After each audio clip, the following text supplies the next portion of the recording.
Jamie Richards and Te Akau Racing have already established themselves as a dominant force of the Karaka Million, and based on recent form, this year should be no exception.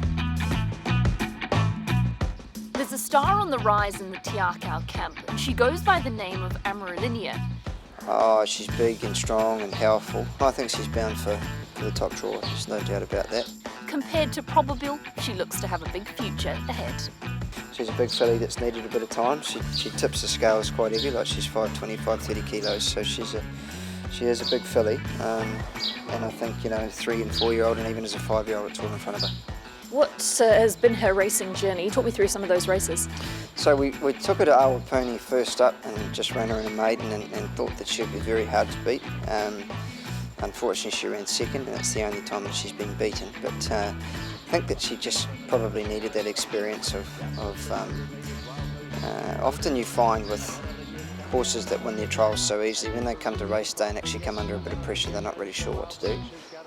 So I think Amarelinha was a big learning curve for her. She is quite a big filly, and she probably just got thrown off that inside corner there a little bit as well. Since then, she's won nicely at Ellerslie. She's gone back to Ellerslie and won the 8 carat in really good fashion, and we've given her a little bit of time between runs and a quiet trial here at Matamata, and she's back up there, for Karaka Million night for the mile. How do you feel with her coming into the race? Has everything gone according to plan? Yeah, it has. We haven't missed a beat. Everybody's talking about the trial where she's sort of straight up alongside Melody Bell, which I think will stand her in good stead for Saturday night.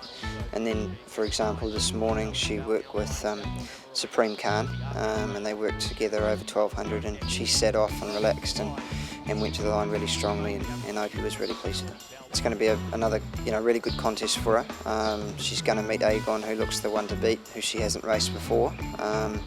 But she's got all the right attributes, like she can jump and take a spot if she's got a barrier. She can relax off the speed if she hasn't. So she's a very exciting filly, and we're looking forward to Saturday night. From your perspective, is it a match race between Agon and Amarelinha? I think that he's obviously the horse to beat.